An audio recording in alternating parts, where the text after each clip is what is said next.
So you moved to Dubai in 72. Yes. Tell us what you found when you got here. Wow, it was a sleepy town. It was so nice, so beautiful. Everybody knew everybody. Everybody was accessible. They used to take 4 or 5 hours in the day for siesta and things. It was a very calm and quiet place. And it has changed tremendously during the past 50 years. It's just unbelievable. Yeah, it has a lot. When you came to visit your father-in-law, what was it that you felt about Dubai that made you want to set up your life here? Ease of accessibility to people, to decision makers. The ruling family was very welcoming. They were, as a matter of fact, His Highness was a little younger than myself, and we knew him very well. Yeah. And we used to spend lots of time. We used to go visit Sheikh Rashid at will. You know, things were, as a matter of fact, I can tell you something. If you have still the cable and wireless book of telephones, Yes. you could see the bedroom of the ruler, the salon of the Minister of Defense. No way. I mean, accessible to anybody. Wow. So, I mean, the whole thing has changed, of course. Was that normal of that era? Was that normal in Beirut? No. Could you do that? No, it was not. No, Beirut was much more sophisticated at that time when I came here. Yeah. As a matter of fact, people in Dubai used to look up to Beirut and learn from them. And as a matter of fact, when my father-in-law moved here, he told me he moved to Dubai. I said, where? Really? Where is Dubai? No way. Yeah. Now Dubai is unbelievable. You say just Dubai everywhere, and they tell you. 72 was before the union, before the UAE was formed? No, after. Just after? After. It was formed December 2nd, 71. So, right. And I moved here in September 72. Wow.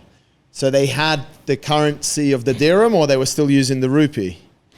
No, they were using Dubai Qatar Riyal. Wow. Because of the intermarriage between the two families. Wow. And then it became the dirham, of course. Yeah. No, it wasn't, in my days, it was not rupee. So that must have stopped maybe in the 60s or something, I guess. Believe so. Yeah. I believe so. So at 27 years old, you arrive in a town that's incredibly sleepy. You can call the ruler. What did you see for yourself? Well, you see, I was working at the time in a triangle between Tehran, Beirut, and Dubai.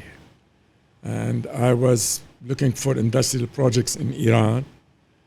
I still kept my house in Beirut.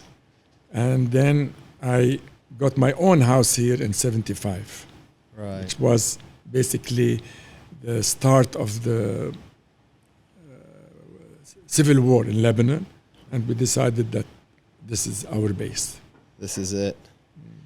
What does it feel like for someone that's rooted in culture, rooted in tradition, brought up in a beautiful country that Lebanon still is in many Yes. ways, but Yes. the first 30 years of your life, the civil war started and you've almost made this decision, now Dubai, this is me now. Yeah. Or this is my family, this is my That's life. right. That's right. And you've lived it because you're still here today. Exactly. That must have been a crazy time for you.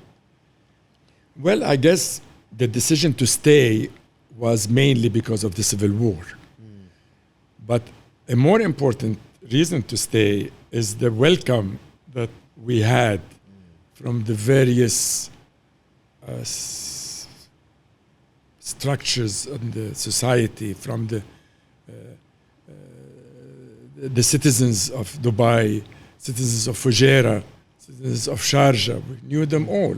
So, you know, I come from a family in Beirut that was known to them. So that helped for me to integrate. You've come across something that I think still is quite prevalent in Dubai, and maybe you've got some views on this about the world generally. A lot of our success is based on who we know, not what we know, for the most part. That was quite prevalent in the early days of Dubai. Yes, but I had both. Who and what.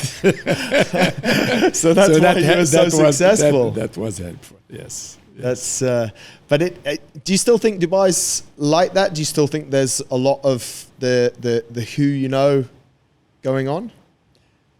They're not as accessible as they used to be. And for very good reason. They are too busy. Yeah. They have so many things on their plate. Yes. They can barely have time to see everyone. When we see people moving to Dubai now, and I think it's exacerbated through the years, a lot of people, families, are shocked.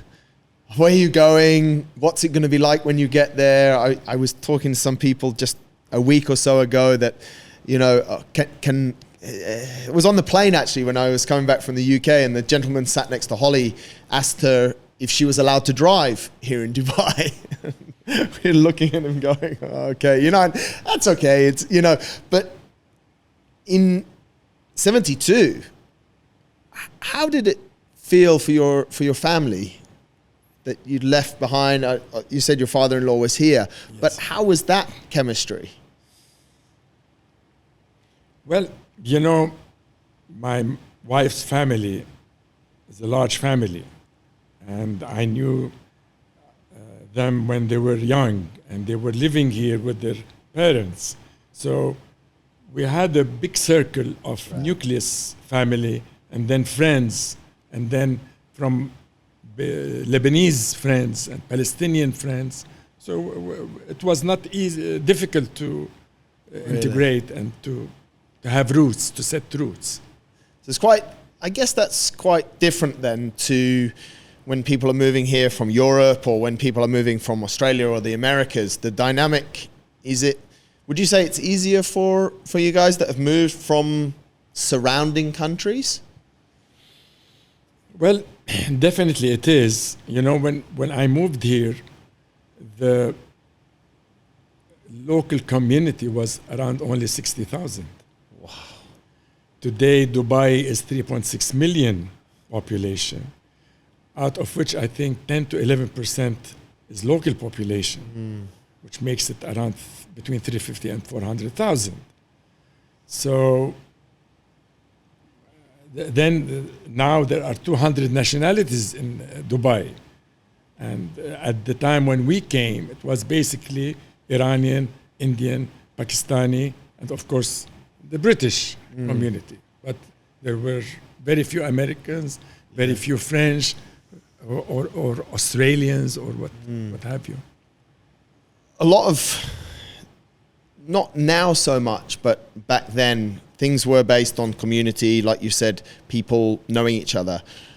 What sort of, talk us through about maybe the communities that you mixed in, that supported you and that gave you life and satisfaction in the early days. I'm interested to hear, because I mean, for myself, I remember Dubai Country Club in 1983, 1985, and it was the only place that, you said the British, was the only place that we went. And I think in Bahrain, there's actually, I don't know if it's still there, but there was the British Club.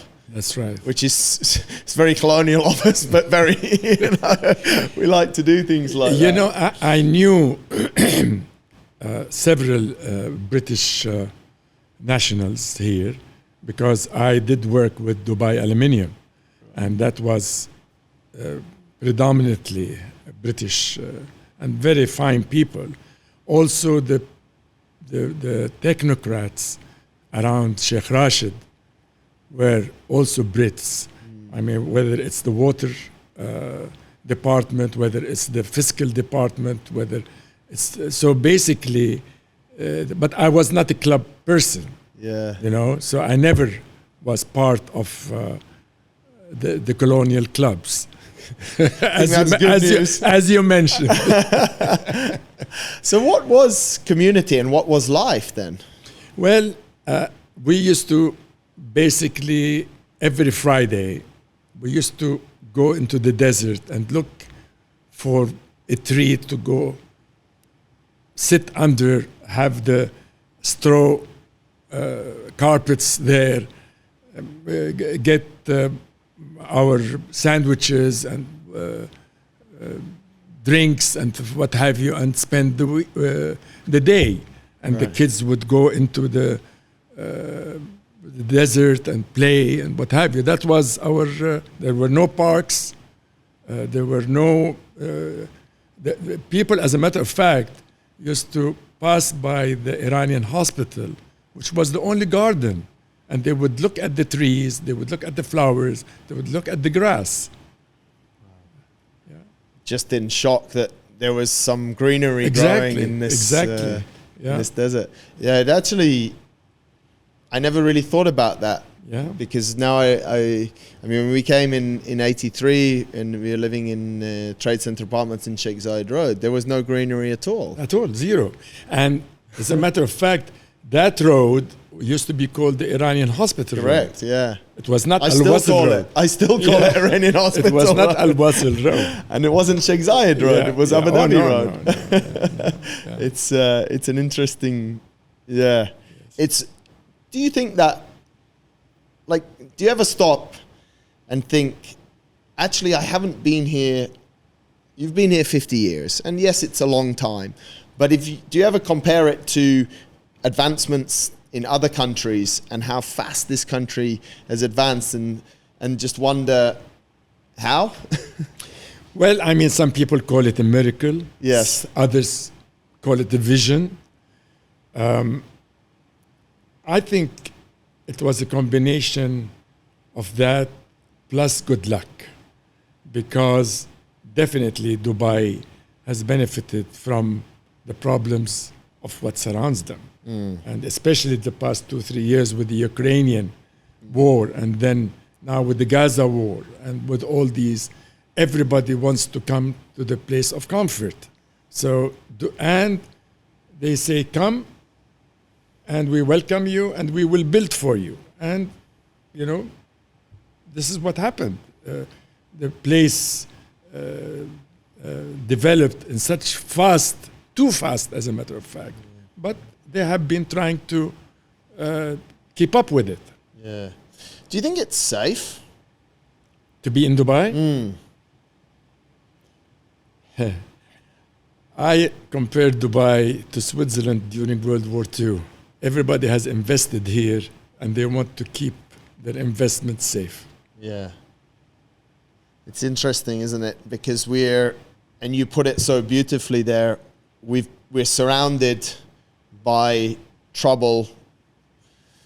Some of them have been going throughout the time. Some of them have moved geographical locations by the decade almost. We had Iran-Iraq struggles. We had the war, and we've had troubles in, as we say, in the Middle East since forever, sadly. Even troubles in Europe now, Dubai is benefiting from it.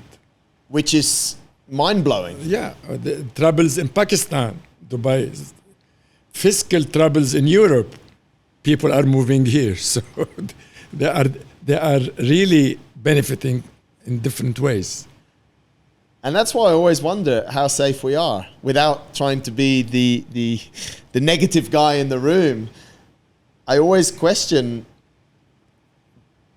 it is a leadership like you've said, and in my heart, I think we're always going to be safe.